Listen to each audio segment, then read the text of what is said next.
লাশের সামনে মুসলমান আজকে জানাজা, লাশ সামনে, এখানে দাঁড়াইয়া জিগায় খানাটা কোন দিন কইয়া লাইলে ভালো আছিল।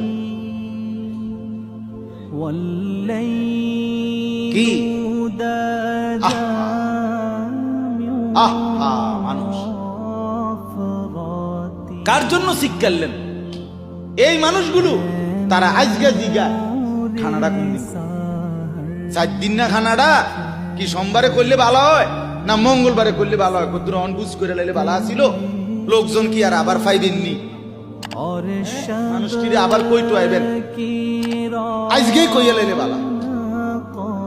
ফলে জানাজার লাশের সামনে দাঁড়াইয়া আগে কইয়া লাই সবাই খেয়াল রাখেন সোমবারে খানা। এর নাম দুনিয়া, এর নাম দুনিয়া। এই জন্য দুনিয়া বড়ই শান্ত, এটা রাক্ষস, শুধু গিলে খায়, তৃপ্ত হয়।